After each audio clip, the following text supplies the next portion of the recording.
naquele momento em que eles estão ali passando por aquela situação. Porque a palavra já tinha sido liberada. Passemos para o outro lado. Jesus descansou nessa palavra. Os discípulos não. Por quê? Veio a tempestade, em vez dele se levantar e falar, opa, peraí, nós já recebemos uma palavra. A palavra do Senhor é que nós cheguemos do outro lado. Então não tem tempestade que vá nos impedir de cumprir com o propósito da palavra liberada. Eles já tinham experimentado uma pesca maravilhosa. O Pedro tinha dito o quê? Sobre a tua palavra nós vamos lançar a rede. Eles lançaram e colheram o peixe. Agora Jesus já tinha dado uma palavra. Passemos para o outro lado. Põe na mente, põe no coração. Tempestade, você vai ter que acalmar. Mar, pode ficar tranquilo. Porque nós temos uma palavra do nosso Senhor para alcançar o outro lado.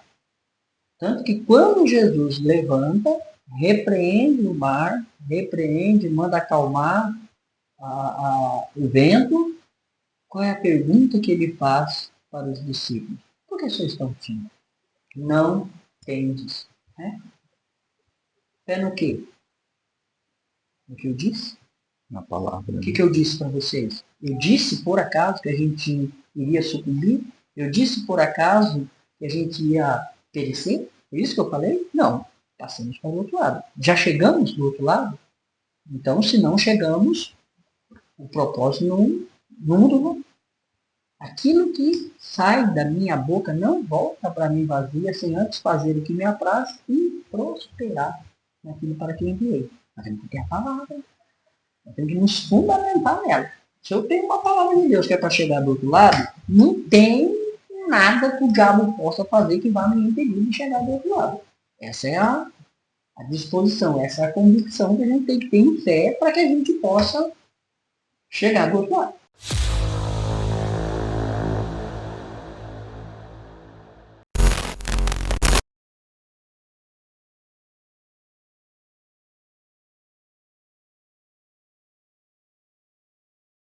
Olá pessoal, tudo bem? Sejam bem-vindos novamente aqui no nosso canal.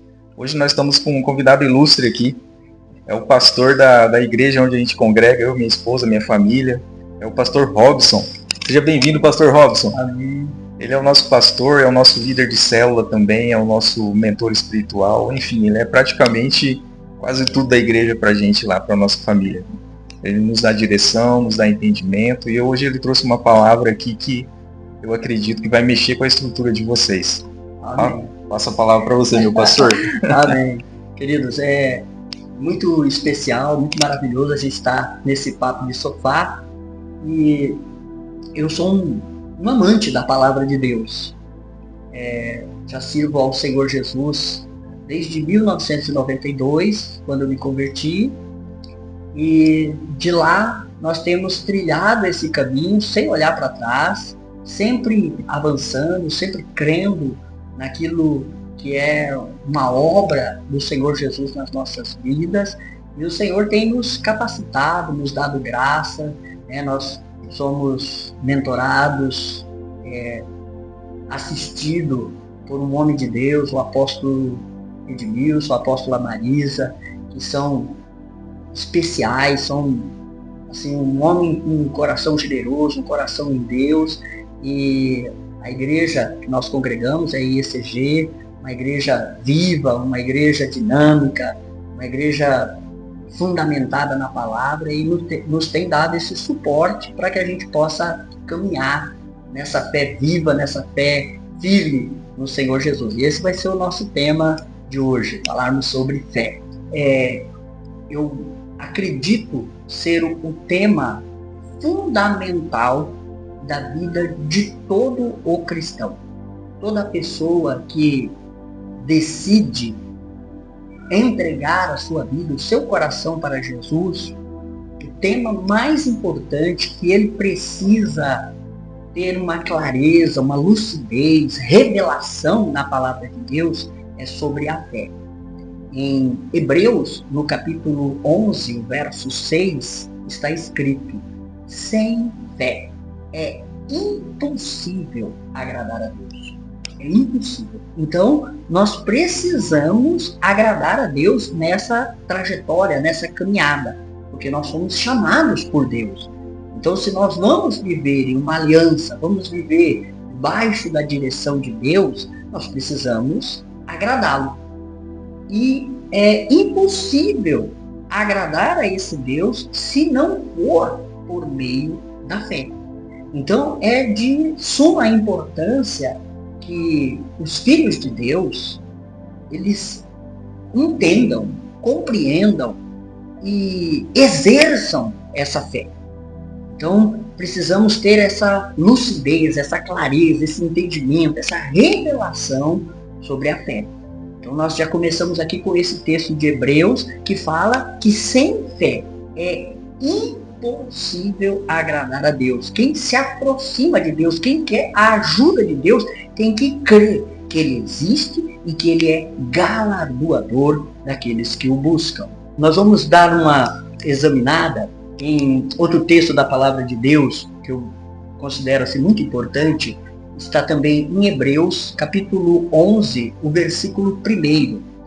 Esse texto, ele diz assim: a fé é o firme fundamento das coisas que se esperam e a prova das coisas que se não veem. A fé é um firme fundamento. Eu vou usar aqui uma ilustração. O que é um firme fundamento? É uma base, é um alicerce. Toda casa, para que seja construída, a primeira coisa que se faz nessa casa é construir os alicerces. Você não pode chegar e já ir levantando as paredes, colocando o telhado, sem que primeiro você lance o fundamento desta casa.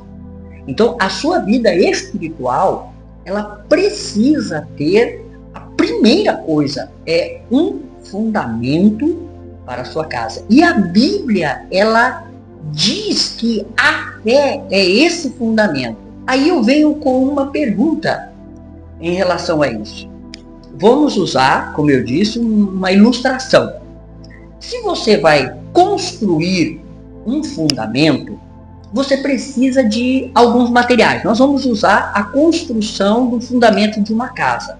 Então, para você fazer o alicerce, você precisa de alguns materiais que são indispensáveis para que a casa seja bem alicerçada e ela tenha esse firme fundamento. Quais seriam esses materiais? Nós temos o cimento, nós temos o cascalho, que é areia com pedra, nós temos o ferro, nós temos a água.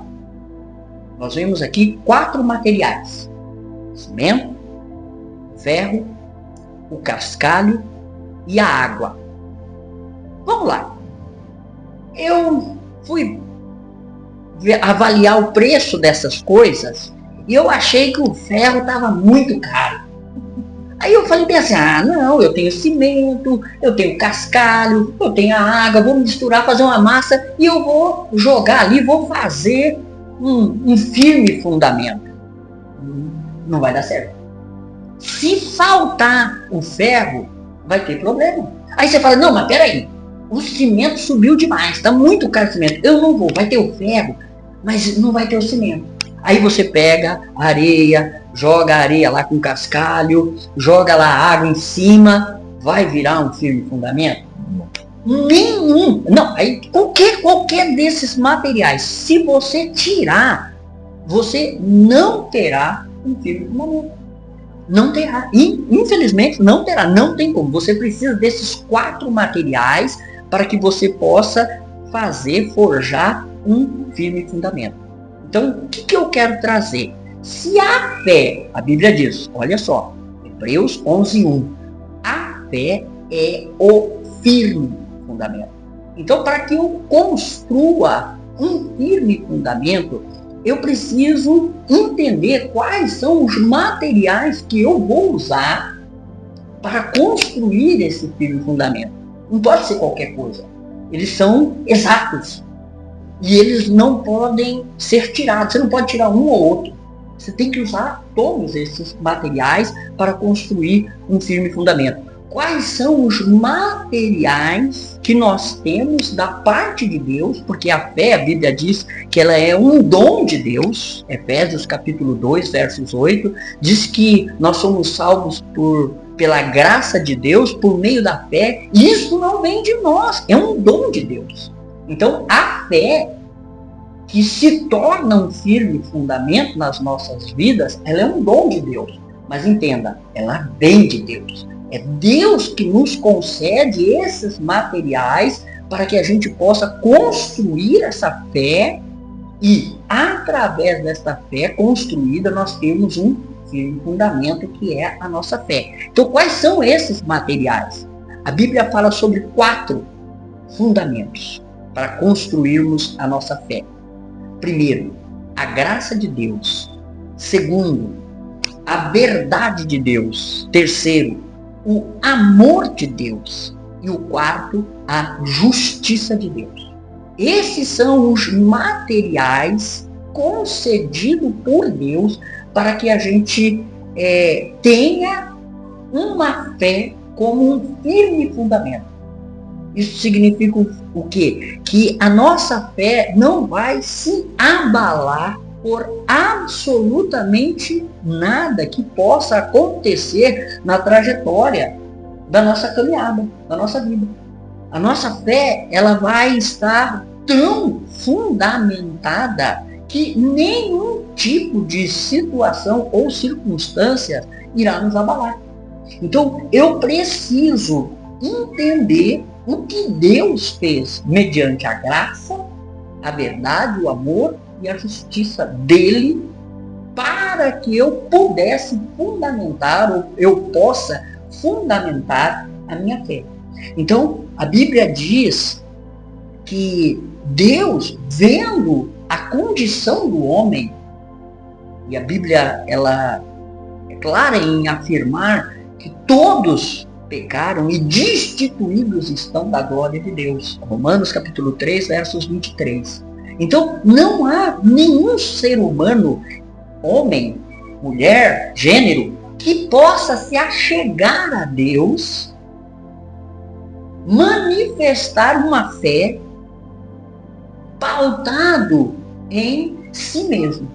Não, eu tenho condições porque eu sou bom, eu não tenho nenhum defeito, eu não tenho nenhuma falha, então eu posso me achegar a Deus porque eu sou perfeito. Não existe esse ser humano. Então Deus, vendo esse quadro, vendo essa condição que o ser humano está separado dele, separado da presença, da glória de Deus, o que Deus faz? Ele começa a permear toda a vida humana com promessas de que viria alguém e esse alguém cumpriria com um propósito para trazer a salvação à humanidade. Então, nós vemos o Velho Testamento, a palavra de Deus, desde a queda do homem, quando Deus ordena que ele não coma do fruto da árvore do conhecimento do bem e do mal, e ele come, desobedece a Deus, é expulso daquele lugar do Éden, de um lugar de deleite, de um lugar onde eles tinham tudo. E a partir dali Deus começa a permear a história da humanidade com promessas. A primeira promessa Deus faz para Eva dizendo que da semente da mulher. Interessante isso, porque mulher não tem a semente é do homem, o sêmen, né? A palavra semente, ela vem de sêmen. Então quem tem o sêmen é o homem, mas ele dizendo que da semente da mulher, algo seria plantado dentro da mulher, uma semente, e dessa semente nasceria um que esmagaria a cabeça da serpente. E aí Deus vem permeando toda a Bíblia, apontando, mostrando a necessidade que o homem tem de um intermediador, de alguém que vai nascer sem a natureza do pecado, e esse alguém vai entregar a sua vida por nós. Então, todo o Velho Testamento, ele faz promessas e aponta para esse alguém, que é o Senhor Jesus. Então, quando Jesus nasce, a Bíblia diz que José, o pai de Jesus, ele fica sabendo da situação em que Maria se encontrava, de estar grávida, e para ele não deixar ela mal, ele não, porque ele podia falar isso, que ele não é meu, e ela seria apedrejada. Então, para ele não deixar ela nessa situação, não deixar mal, ele elabora um plano. Vou fugir. Aí o pessoal fala, eu fiz o filho é meu, mas eu fugi. Era uma ideia que ele tinha para preservar Maria, que ela não fosse apedrejada. E aí o anjo vem e fala, não tema assumir. O que está gerado nela, que foi o sêmen que foi colocado em Maria, não é humano, é divino. O que gerou isso dentro dela foi o Espírito Santo. E ele vai ser o Filho do Altíssimo. E depois dessa visão, José entende que era um propósito de Deus, o nascimento de Jesus, e Jesus nasce nessa condição, gerado no ventre de Maria, mas sem o relacionamento. Então Jesus, ele não tinha a semente do pecado, ele não tinha a natureza do pecado. Ele nasce assim como, da mesma forma, Adão foi criado sem pecado. Adão não nasceu no pecado. O pecado foi a desobediência, foi a insubmissão de Adão à ordem de Deus. Não coma. E ele foi lá e comeu, desobedecendo, e por causa disso, essa natureza pecaminosa entrou dentro da humanidade. E a Bíblia diz que todos que nascem dessa semente de Adão, e somos todos nós nascemos com essa natureza de pecado. Então, isso é muito importante. O pecado não é o que a gente faz. O pecado é o que a gente é. Nós somos pecadores. A nossa essência é pecador. Nossa essência é pecador. Então, não é que... É interessante isso. Você pega uma criança, à medida que ela vai crescendo, você não precisa ensinar ela a mentir. Ela derruba alguma coisa, você pergunta se foi ela vai falar que não foi. Porque é uma autodefesa. Já é essa natureza já começando a aflorar esse manipulado.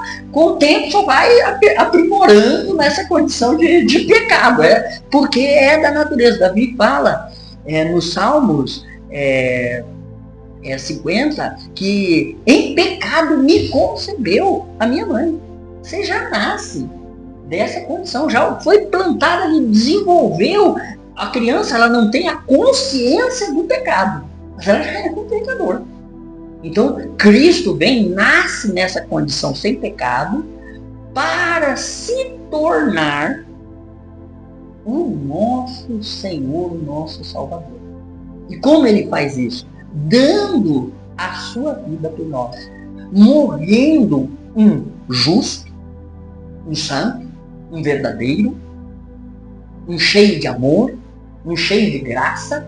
Esse alguém perfeito, firme fundamento, ele tinha todos esses requisitos. Jesus tinha a graça, Jesus tinha a verdade, Jesus tinha o amor e Jesus tinha a justiça de Deus.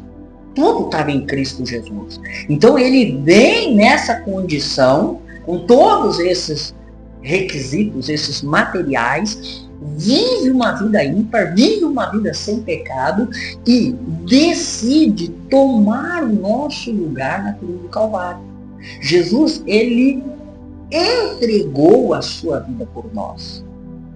Não é que o judeu, os romanos, não, Jesus deu a vida dele por nós, pecadores. Ele morreu pelos nossos pecados.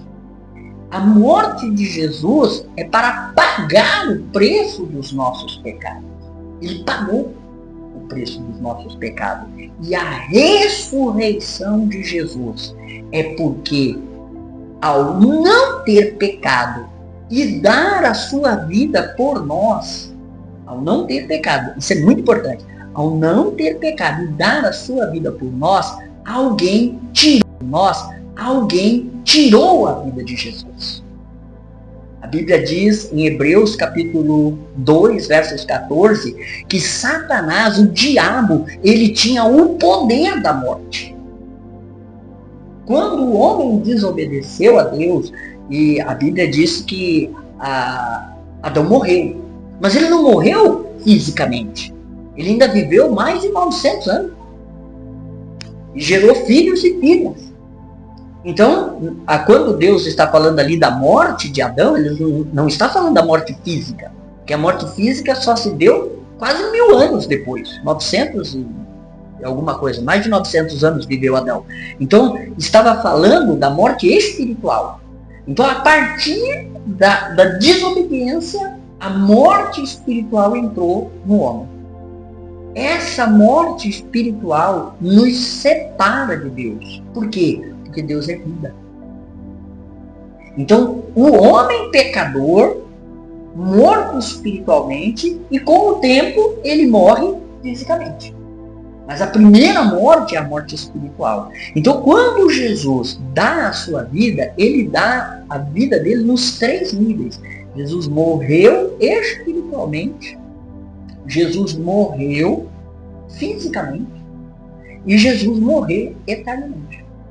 Ele passou pela morte. E ele enfrentou. Só que o que acontece? A morte eterna só tem poder sobre aqueles que morrem no pecado. Como Jesus não tinha pecado, essa morte eterna não conseguiu agarrar nele. O que Deus faz? Deus o ressuscita.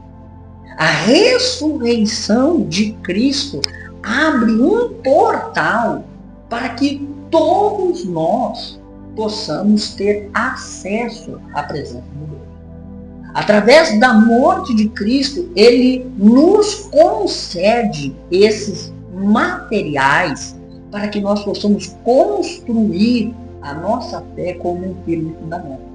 Através da morte de Jesus, nós temos acesso à graça de Deus. O texto que nós lemos de Efésios 2, 8. Pela graça sois salvos. É graça, é favor de Deus. Deus nos favoreceu. Romanos 5, 8 diz que Deus prova o seu amor para conosco. Que seu Filho deu a sua vida por nós. Então quer dizer, Deus nos amou. João 3,16, Deus amou o mundo de tal maneira que deu o seu Filho para que todo aquele que nele crê não pereça, mas tenha a vida eterna. Olha que coisa maravilhosa, coisa tremenda. Então nós temos o amor. A Bíblia diz que Cristo se manifestou em verdade. Quando João Batista, ao ir batizar Jesus, João não se viu digno de batizar Jesus. A palavra de Jesus para João Batista, Mateus 3,15, para que se cumpra toda a justiça. Então, a graça, a verdade, o amor e a justiça são a manifestação de Cristo em nosso favor. Ele trouxe esses elementos, ele trouxe esses materiais. E através de morrer, dar a sua vida por nós e ressuscitar, ele nos dá acesso a esses materiais. Então, através de Cristo, nós recebemos a graça de Deus, a verdade de Deus, o amor de Deus e a justiça de Deus. É como se nós estivéssemos escondidos em Cristo. Quando nós estamos escondidos em Cristo, nós somos envolvidos pela graça, pela verdade, pelo amor e pela justiça de Deus. Então, esses são os materiais que eu e você temos para construir uma fé firme e fundamental, que vai nos capacitar a viver nessa vida assim como Jesus viveu. Uma vida mais do que vencedora. Uma vida onde nada nem ninguém vai nos tirar do propósito para o qual fomos criados. Para glorificar o nome do Senhor, para exaltar o Senhor. Então o que nós precisamos? Nós precisamos construir a nossa fé, tendo em mente que esses materiais nos foram concedidos pelo Senhor através de Cristo Jesus. Em Hebreus, no capítulo 12, o versículo 2, está escrito assim: olhando firmemente para Jesus, o autor e o consumador da nossa fé. Então Jesus, ele é a origem e ele é o fim da nossa fé. Então, a partir do momento em que nós entendemos que Jesus morreu pelos nossos pecados, pagando um preço que nós não podíamos, e nós aceitamos, recebemos o que Cristo fez por nós, nós recebemos o senhorio de Cristo, e através do senhorio de Cristo nós somos salvos. Nós recebemos a salvação. E dentro desse senhorio e dessa salvação, Jesus providencia para cada um de nós, através da palavra, esses materiais para nós construirmos a nossa fé. Há um texto em 1 Coríntios, no capítulo 3, a partir do versos 10, que Jesus fala bem assim, o apóstolo Paulo fala bem assim: como sábio construtor, eu lancei o fundamento. E veja cada um como edifica sobre ele. Porque ninguém pode pôr outro fundamento além do que já está posto, qual é Cristo Jesus. Então, o fundamento que é a nossa fé é Cristo Jesus. Ele é o fundamento da nossa fé. Então, a fé é o firme fundamento, a fé é Jesus vivo em nós. E como que Jesus vive em nós? Ele vive em nós por meio da graça, da verdade, do amor e da justiça. Ele é o estabelecer disso nas nossas vidas. E à medida em que nós temos essa clareza, esse entendimento, essa revelação, nós vamos nos tornando cada vez mais parecidos com Jesus. Esse é o propósito de sermos cristãos. Cristão significa ser um pequeno Cristo. Nós nos identificamos com aquilo que Cristo é. Com a sua graça, o seu amor, a sua verdade, a sua justiça. E nós vamos como que permeando as nossas vidas com essas verdades. Vamos nos fundamentando, construindo. Então Paulo, na continuidade desse texto de 1 Coríntios, capítulo 3, versos 10, 11, aí ele diz assim, e eu, como sábio construtor, eu coloquei o fundamento, outro, olha que interessante, edifica sobre ele. Veja cada um como edifica. Porque ninguém pode pôr outro fundamento além do que já está posto, qual é Cristo Jesus. Aí ele fala, olha só que interessante, ele fala que tem 6 tipos de materiais que você pode construir sobre esse fundamento. Ele diz que tem o ouro, a prata, as pedras preciosas, madeira, feno e palha. São esses 6 materiais que nós temos para construir sobre o fundamento. Ouro fala de santidade. A prata fala da nossa redenção, da nossa vida na dependência do Senhor. E a pedra preciosa fala do fruto do Espírito Santo. A prata, os dons, o ouro, a santidade, e as pedras preciosas, os frutos do Espírito Santo. Então nós temos, através disso que nós recebemos em Cristo Jesus, o fundamento, graça, verdade, amor e justiça, nós temos, através desses materiais, condição de construir o ouro, prata e pedras preciosas. É uma decisão. Ou podemos usar madeira, feno e palha. Claro que trabalhar com madeira, feno e palha é muito mais fácil, você pode ver de qualquer jeito.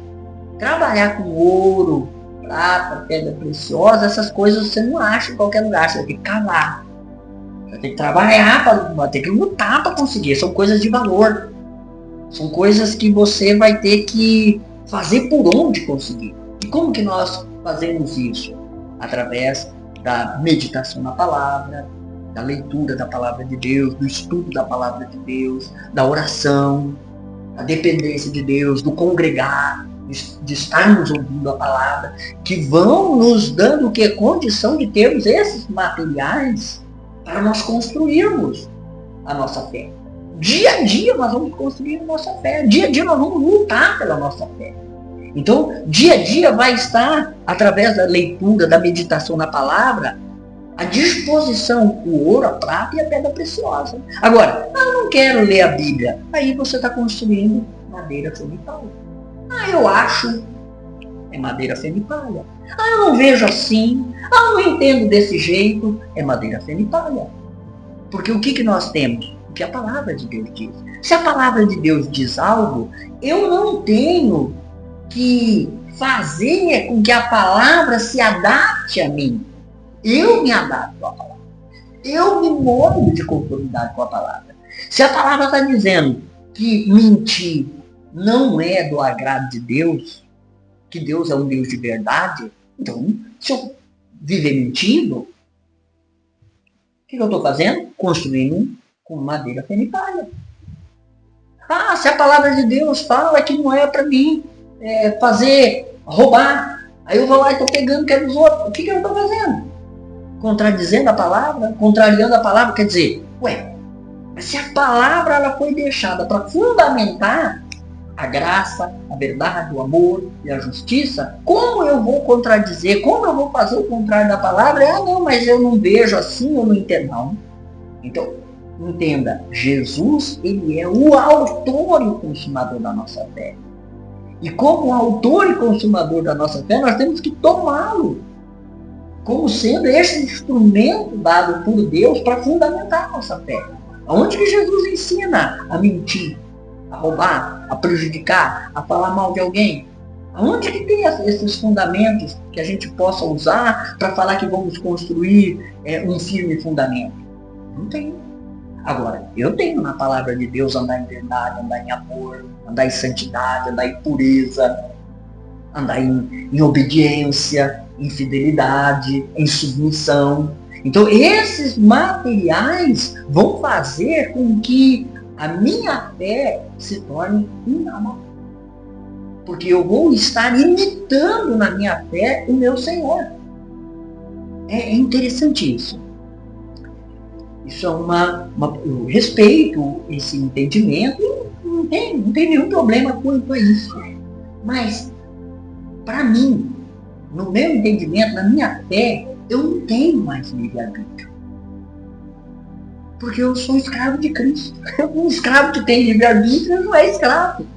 Eu sou escravo de Cristo. A vida dele é a minha vida. Paulo diz em Gálatas, capítulo 2, versos 20, ele diz assim, não vivo mais eu, mas Cristo vive em mim. A vida que agora eu vivo na fé do Filho de Deus. A mesma fé que o Filho de Deus tem, eu tenho. Ele me deu essa fé. E ele me deu os materiais para construir essa fé. Então eu não tenho, eu acho, eu não tenho, eu acho. Eu tenho o que a palavra de Deus diz. O que a palavra de Deus diz? Que eu posso tudo naquele que me fortalece. Que maior é aquele que está em mim que aquele que está no mundo. Que 1000 vão cair do meu lado, 10 da minha direita, mas eu não vou ser atingido. O que eu tenho? Eu tenho a palavra de Deus. Mas você não passa por isso ou não passa por aquilo? Normal.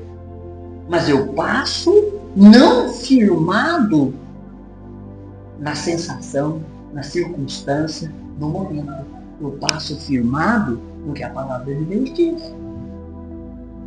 A morte e a vida está no poder da língua, e aquele que a ama comerá do seu fruto. Eu amo a palavra de Deus, eu me alimento da palavra de Deus. Então o que eu vou fazer? Eu vou fundamentar a minha fé na palavra de Deus. Há um texto em 2 Coríntios, capítulo 4, versículo 13, que diz assim, criei, por isso falei. Nós também cremos, por isso falamos. Nós temos o mesmo espírito de fé. Então, a nossa fé, ela é um espírito vivificado em Cristo Jesus, que nos dá a condição, em Cristo Jesus, de fundamentarmos a nossa vida e nos tornarmos inabaláveis. Salmo 125. Os que confiam no Senhor são como os montes de Sião, que não se abalam, mas permanecem para sempre. Isso significa o quê? Quem não se abala é inabalável. E por que ele é inabalável? Porque ele está fundamentado. Então, quando nós fundamentamos a nossa vida na palavra de Deus, quando nós tomamos esses materiais que Deus disponibilizou, a graça, a verdade, o amor, a justiça de Deus. Quando eu falo aqui de graça, é graça de Deus, é verdade de Deus, é amor de Deus, é justiça de Deus. São esses materiais que nós temos para firmarmos a nossa fé de tal forma que seremos inabaláveis. Paulo, fazendo a oração à igreja de Efésios, falando sobre a armadura de Deus, ele fala para nós tomarmos o escudo da fé, a couraça da justiça, calçarmos os nossos pés no evangelho da paz, embraçar o escudo da fé com o qual nós vamos apagar todos os dardos inflamados do maligno. Satanás vai lançar dardos. Quais são os dardos de Satanás? Dúvida, medo, ofensa, acusação, julgo, condenação, inimizade, prostituição, mentira. São os dardos de Satanás. Ele vai lançar. O que você tem que fazer? Embraçar o escudo da fé. Ele vem dizer para você que você não é nada. Como que eu não sou nada? Cristo morreu por mim, para me salvar. Como que eu não sou nada? Deus não se importa com você. Como que ele não me importa? Ele é o meu pastor, nada me faltará. Ele me ama. Ele me amou de tal forma que deu a vida dele por mim. Então essas verdades, esses fundamentos, eles precisam estar dentro de nós, na nossa alma, nos nossos pensamentos, nos nossos sentimentos, na nossa vontade, na nossa estrutura de alma. Para quê? Para que nós estejamos inabaláveis. Palavras são liberadas, palavras são ditas que vêm com a intenção de nos abalar. E muitas vezes nos abalam. Por quê? Porque nós tiramos o foco de Jesus.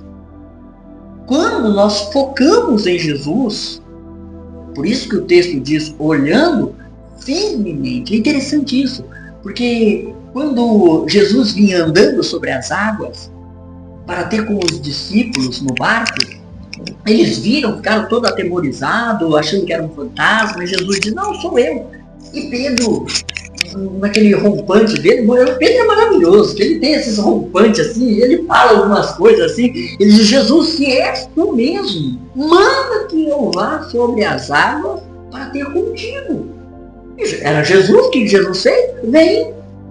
E a Bíblia diz que ele pisou nas águas, eu não sei, a Bíblia não fala, que é a minha imaginação, essa parte, mas ele andou. Ele diz que ele andou, se ele deu 1 ou 2 ou 3 passos, eu não sei. Mas ele andou sobre as águas. Enquanto Pedro estava olhando para Jesus, ele estava andando sobre as águas. Olha que interessante.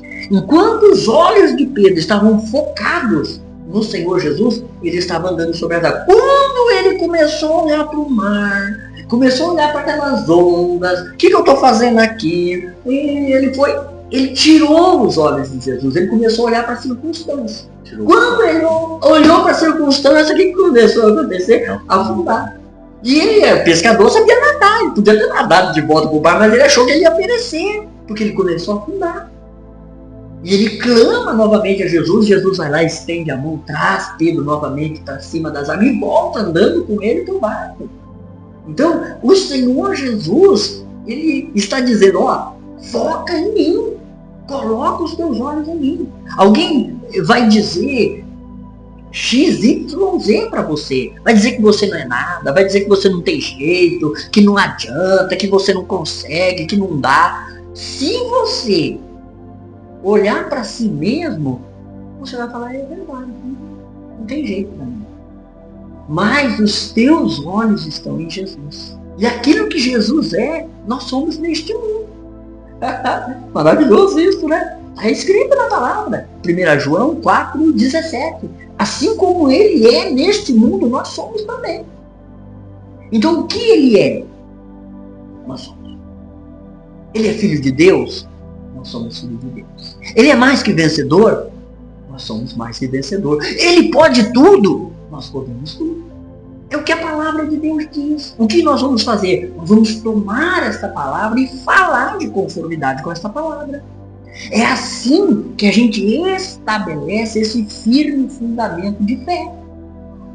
Através da graça, do amor, da verdade e da justiça de Deus em Cristo Jesus. E em 2 Coríntios, capítulo 5, versos 21, a Bíblia diz assim: aquele que não conheceu o pecado, Deus o fez pecado por nós, para que nesse que foi feito o pecado, para que nele nós fôssemos feitos justiça de Deus. Nós somos justos. A palavra de Deus diz ali em Romanos capítulo 1, verso 16, falando sobre o Evangelho, que o Evangelho nos é revelado de fé em fé.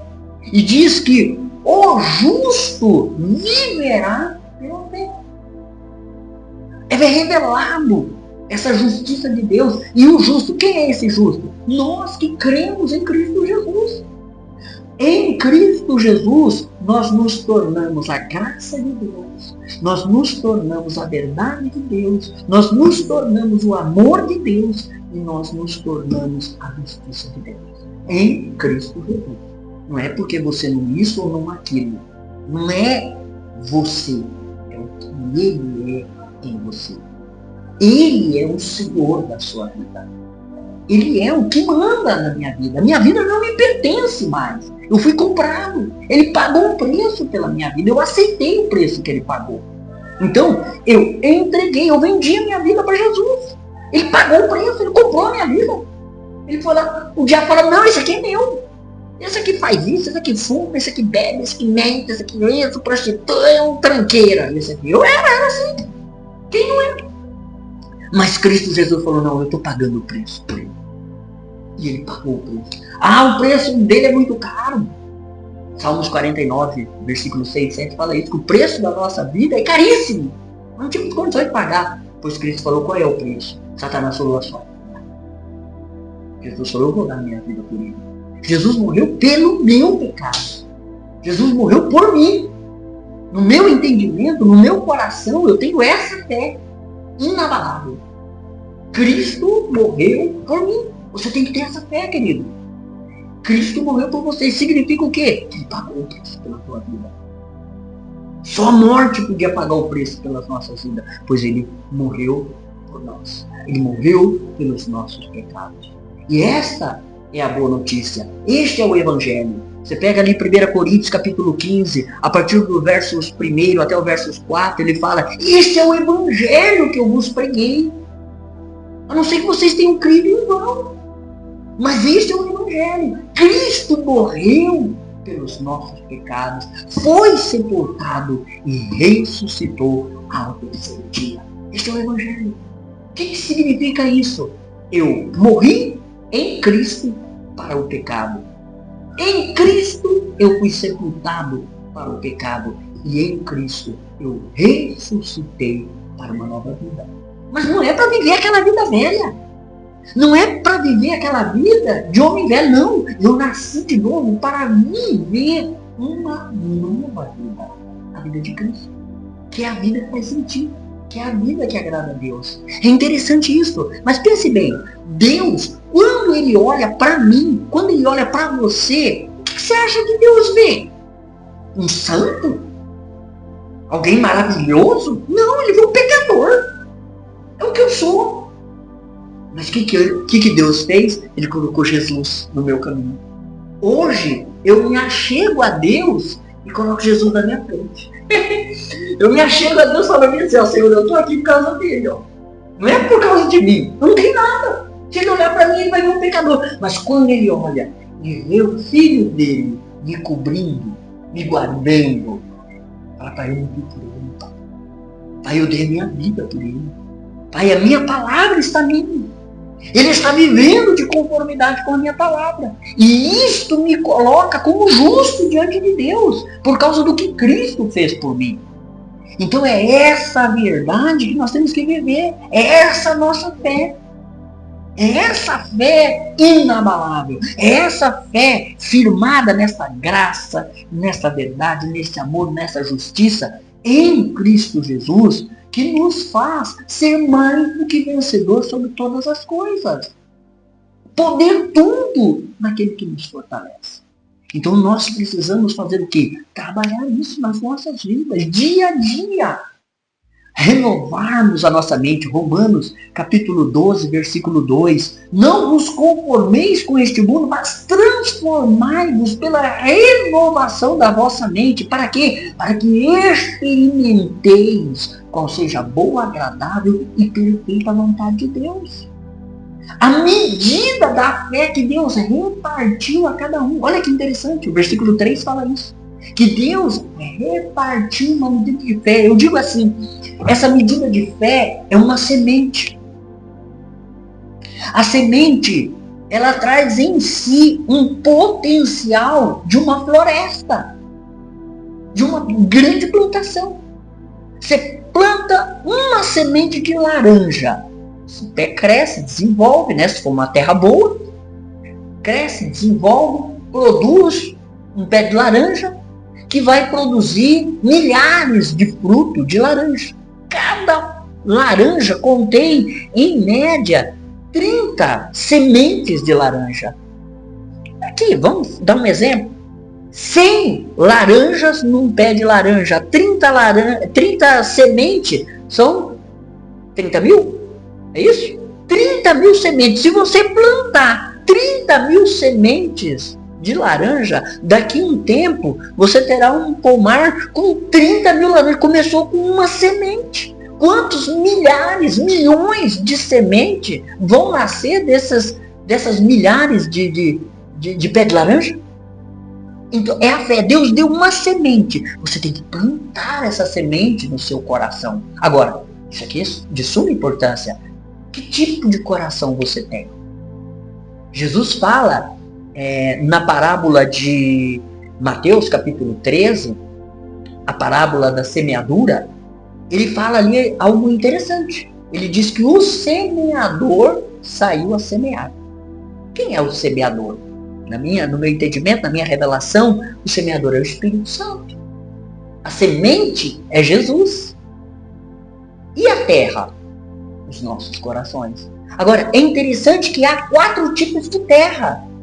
Há uma terra à beira do caminho, que a semente nem nasce, porque diz que não tem entendimento, não recebeu o entendimento da revelação da palavra, então o diabo vem e arranca a semente do coração dessa pessoa.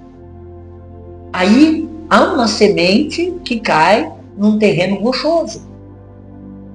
Ele até nasce, mas quando vem o sol, porque não tem raiz, não tem estrutura, não se fundamentou na fé, o que acontece? Aquela semente morre, não desenvolve. Chegou a nascer, mas não há um desenvolvimento. Morreu. O sol fustigou ela mingou. Aquele que nasceu, caiu numa terra de espinhos.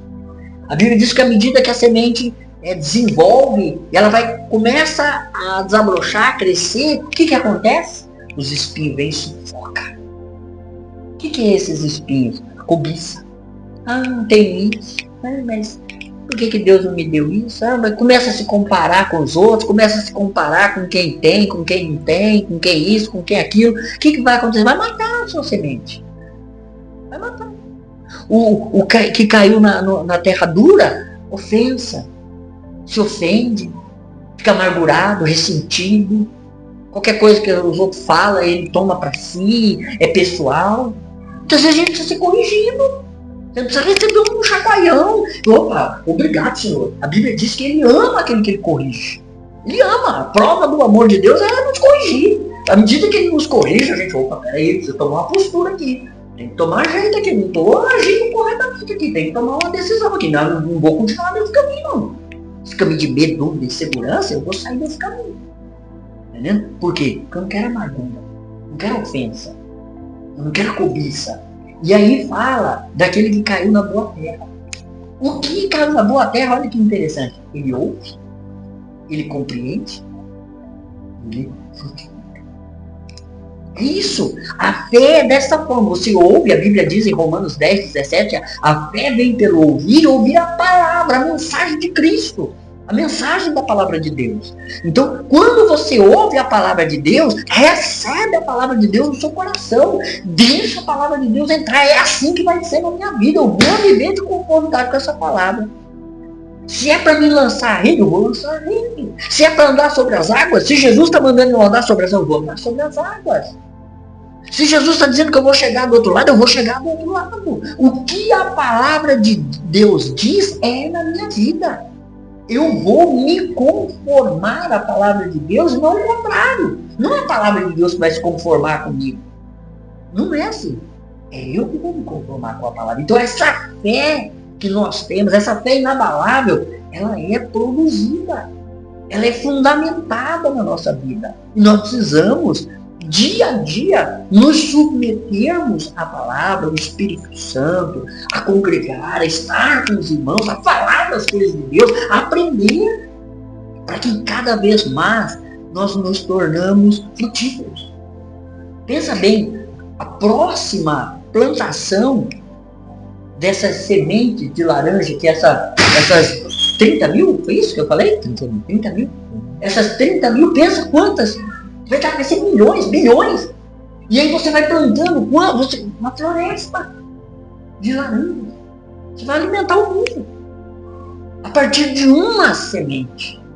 E é assim, Deus, ele coloca a medida de fé em cada um de nós. Agora, o que você está fazendo com a sua medida de fé?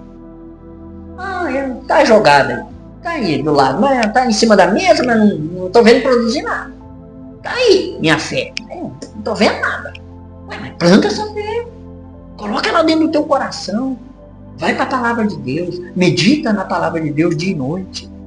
Examina a palavra. Opa, a palavra está dizendo aqui que não é para mim fazer isso. Senhor, me ajuda aqui. Me dá força, me capacita. Eu não quero mais isso aqui na minha vida, não. Mentira não é mais para mim, não. Mentira. O pai da mentira é o diabo. Não quero nada com o diabo. Parei com mentira. Mentira não é mais para mim. Essa procrastinação, se Deus quiser vai acontecer. Se Deus quiser vai acontecer, não, Deus já fez acontecer. Ele já me deu a fé. A fé chama a existência as coisas que não existem. Senhor, obrigado pela porta de emprego, obrigado pela oportunidade, obrigado pela bênção que enriquece do acrescentadores, obrigado, o Senhor tem a provisão, obrigado, o Senhor está trabalhando em meu favor, obrigado, o Senhor é por mim. Eu creio, a tua palavra diz. Então nós colocamos a nossa fé em prática. Nós exercemos a nossa fé. Por quê? Porque está construída dentro de nós. Nós recebemos esta graça. Nós recebemos essa verdade. Nós estamos cheios do amor de Deus. Nós estamos estabelecidos na justiça. É interessante, a palavra justiça é maravilhosa. A palavra justiça significa aquilo que é de direito. Aquilo que é de direito. Justiça é isso. É aquilo que lhe é de direito. O que lhe é de direito? Tudo aquilo que está prometido na palavra de Deus. A Bíblia diz, 2 Coríntios capítulo 1, versos 20. Tantas quantas forem as promessas de Deus, tem nele o sim e por ele o amém, para a glória de Deus por nosso intermédio. Nós temos o sim das promessas de Deus. Se ele prometeu, a palavra de Deus para mim, para você é sim. Não tem não, não tem talvez, não tem mais ou menos, não tem espera. Isso é coisa da nossa cabeça. É a gente que fala essas coisas. Mas a palavra, se você pegar a palavra de Deus, é tantas quantas forem as promessas de Deus, tem nele o sim, por ele o amém, para a glória de Deus por nosso intermédio. Deus, está escrito aqui. Deus está dizendo sim. É isso aí que eu quero para a tua vida. Anda sobre as águas. As portas estão abertas, as portas que eu abro ninguém pode fechar. Acabou. A porta está aberta, Senhor. Em nome de Jesus, eu vou sair e eu vou entrar pelas portas e as coisas vão acontecer. O Senhor é por mim, o Senhor vai comigo. Em nome de Jesus, não tem medo, não tem dúvida, não tem insegurança, não tem incredulidade. Senhor, eu vou e as portas estão abertas porque a tua palavra diz e acabou. Agora, o que a gente faz? Mas eu não estou vendo, não estou sentindo. Pelo amor de Deus. Faltando a palavra. Está faltando fundamentar esta fé, na verdade, na palavra de Deus. Então, se nós tomarmos a palavra crermos dentro do nosso coração, olharmos firmemente para Jesus. Falarmos, Jesus, ó, meus olhos estão fitos, estão firmes, estão fixos no Senhor. Jesus, o Senhor é por mim? Sim. O Senhor vai me deixar? Não vou deixar não. Estou dizendo lá, nunca te deixarei, jamais te abandonarei. Estou com você nessa peleja aí, vamos junto. Então, Senhor, vou vencer. Jesus, eu consigo vencer? Você não consegue vencer, você é mais que vencedor. É o que ele vai dizer. Jesus vai dizer o que está escrito. O Espírito Santo vai testificar da verdade que está escrito. Eu gosto dessa passagem.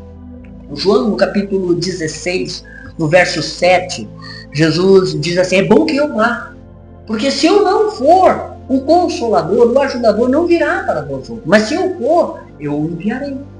Quando ele vier, ele convencerá o homem do pecado, da justiça e do juízo. Do pecado, porque não crê em mim. Então, não crer é pecado. Se eu creio, eu já não estou mais nessa condição de pecado. Eu saí dessa condição de pecado. Se eu creio, quem crê, tudo é possível que crê. Então, a partir do momento que você crê em Jesus, você saiu da condição de pecado. Você entrou em Cristo Jesus para uma condição de filho, de verdadeiro, de ser favorecido, de receber o amor, de estar no direito daquilo que Deus tem para a tua vida. Agora, o que você precisa fazer? Você precisa trabalhar isso na sua mente. Você precisa fundamentar isso. É o que o texto de Romanos 12:2 diz. Não se conforme com este mundo. O mundo tem um padrão de pensamento. Não tem jeito, não consigo, não adianta, não dá certo. Esse é o padrão do mundo. Mas o padrão de Cristo Jesus é eu tudo posso naquele que me fortalece. Maior é aquele que está em mim que aquele que está no mundo. É o que a palavra de Deus diz. Então eu vou tomar a palavra.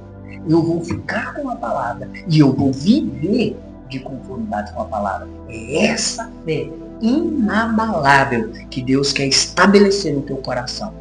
Eu gosto de Ezequiel capítulo 37, quando Ezequiel é levado ao vale de ossos secos. Ali é um ensinamento poderoso para destravar as nossas vidas em relação à fé. Deus leva Ezequiel e faz ele passear sobre aquele vale de ossos secos. E de repente Deus pergunta para Ezequiel, Ezequiel, poderão reviver esses ossos secos? Pensa bem. Ezequiel está olhando ali, aqueles ossos, não tinha mais nem gordurinha, estava seco. Não tinha mais nada ali. Não tinha condições aqui de viver. No natural. Mas quem está falando com ele é Deus. O que ele faz? Ele transfere a responsabilidade para Deus. Deus, tu não sabes. Olha só, ele transferiu para Deus a responsabilidade. Então agora é o que Deus disser para ele, vai ser. O que Deus disser vai ser. Deus fez uma pergunta. Ele transferiu a pergunta para Deus. Então agora o que Deus disser para ele, vai ser. É o que vai ser. O que Deus fala para ele? Ezequiel, profetiza sobre esses ossos. Dizes, ossos secos, ouvi a palavra do Senhor. E vai vir nervo, e vai vir carne, vai vir pele, e vai se tornar um exército grande ao extremo. Mas quem tinha que profetizar era Ezequiel. Deus falou tudo isso e nada aconteceu. Deus falou que ia vir carne, Deus falou que ia vir nervo, Deus falou que ia vir pele, mas nada aconteceu. Nada. Aí a Bíblia diz, no versos 7, profetizei como o Senhor me ordenou. Quando eu profetizei como o Senhor me ordenou, começou um rebuliço. Os ossos começaram a se juntar, veio carne, veio nervo, veio pele, se tornou um exército grande ao extremo. Quando as coisas começaram a acontecer? Quando Ezequiel repetiu, falou de conformidade com aquilo que Deus havia dito. Ele havia transferido a responsabilidade para Deus, dizendo que Deus o sabe. E Deus pegou e falou, então, faça isso, profetiza. O que você tem que fazer? Profetizar. O que é profetizar? Profetizar é falar de conformidade com a palavra de Deus. Não é segundo o que você está sentindo. Não é segundo o que você acha. Não é segundo o que você vê. Porque a Bíblia diz que aquele que anda pela fé não anda por vista. Você não anda pelo que você vê. Você anda pelo que você crê na palavra de Deus. Então, se a palavra de Deus diz, é para você. É para você. E você vai falar de conformidade. Senhor, obrigado. Porque a palavra do Senhor diz que eu vou comer da obra das minhas mãos. Eu vou viver do meu trabalho. E eu vou prosperar. E a bênção do Senhor enriquece no acrescentador. O Senhor vai suprir todas as minhas necessidades segundo a sua riqueza em glória em Cristo Jesus. Então Deus vai fazer de conformidade com aquilo que você fala. Crie, por isso falei. Nós cremos, por isso falamos. Então, aquilo que nós cremos de conformidade com a palavra de Deus e nós falamos, Deus fica incumbido de cumprir, porque é a palavra dele. Agora, vou ver se isso vai dar certo. Eu não sei, não. Vamos tentar. Não é tentar. É algo que você tem de convicção. Você tem de convicção dentro do seu interior. É algo que está fundamentado dentro de você. Não que você vai fazer um teste para ver se vai dar certo. Não. Isso tem que estar dentro de você. Primeiro você precisa ter esses fundamentos dentro de você. Você precisa ter isso edificado dentro de você. Se não estiver edificado dentro de você, é acho. E a palavra de Deus não funciona no acho. A palavra de Deus funciona pela fé. Eu creio.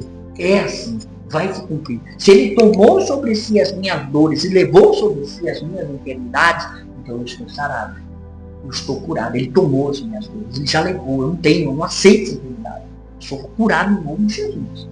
Então você vai declarar a palavra, crer na palavra, e a palavra vai se cumprir na sua vida. É dessa forma que nós fazemos. Então é essa fé que nós precisamos estabelecer no nosso viver.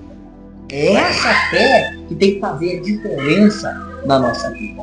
E nós podemos fazer isso porque Jesus conquistou isso na cruz do Calvário. Ele pagou o preço para que essa fé fosse estabelecida em nós. Hoje nós temos a fé de Deus em nós. E se nós temos a fé de Deus em nós, essa fé tem poder para fazer aquilo que Deus pode fazer. A Bíblia diz, aquilo que é impossível para os homens é possível para Deus. Então, se nós exercermos a nossa fé, ainda que, como diz alguns aí, do tamanho do grão de mostarda, como um grão de mostarda, mas vamos lá, do tamanho do grão de mostarda, se ela é a fé de Deus em nós, essa fé é poderosa para fazer o impossível acontecer. Entende? A semente de mostarda, ela pode ser a menor das hortaliças, mas quando ela é plantada no nosso coração, ela vai crescer, ela vai frutificar, ela vai produzir frutos. Então, isso significa que nós estamos ouvindo a palavra, nós estamos entendendo a palavra, nós estamos crendo na palavra, nós estamos tomando posse da palavra. É isso o caminho. Não há outra forma de lidar com as coisas se não for pela fé. Por quê? Sem fé é impossível agradar a Deus. Amém? Pessoal, aqui o pastor falou de lançar a semente, né? Que uma semente lançada ao solo, a semente de laranja que ele citou aqui, pode gerar até 30 mil pés de laranja. Agora vamos pensar no canal. Esse canal está lançando esse vídeo. Se vocês compartilharem aqui, imagine, um compartilhamento pode gerar novos compartilhamentos, isso pode gerar 30 mil compartilhamentos e pode ajudar bastante o nosso canal aqui. Já se inscreve no canal aí, deixa o seu like, compartilha com uma pessoa que você acha que vai ficar assim poderosamente abençoada com essa palavra que o pastor trouxe para nós aqui hoje. Essa palavra abençoada que Quero agradecer, pastor, de coração a Amém. presença do senhor aqui. Uma alegria. E seja bem-vindo para outras vezes que o senhor quiser Amém. vir trazer essas palavras poderosas que o senhor traz. Amém? Amém. Muito obrigado, pastor. Palavras do senhor. Vamos fazer uma oração? Vamos. Amém. Agora. Pai amado, Deus bendito e eterno, Senhor, cada uma dessas pessoas que está ouvindo esse vídeo, está ouvindo esse podcast, está ouvindo, ó Deus, esse papo de sofá, Senhor, que ele possa ser alcançado pela graça, pela verdade, pelo amor e pela justiça do nosso Senhor Deus. Senhor, que a luz do Evangelho da glória de Cristo resplandeça na mente e no coração dessa pessoa, que ele possa entender que viver pela fé é o nosso natural, é o nosso modo de vida. E viver pela fé é viver uma vida que agrada ao Senhor nosso Deus. E, Senhor, e que o Senhor possa ministrar a sua paz, a sua graça, libertando, curando, restaurando, restituindo sobre esta vida a tua bênção, que enriquece e não acrescenta dores. Manifeste o poder da tua glória sobre esta vida agora. Em nome de Jesus, eu abençoo para que a fé seja fundamentada em cada coração, no nome do Senhor Jesus. Amém e amém, Senhor Jesus. Deus abençoe. Amém.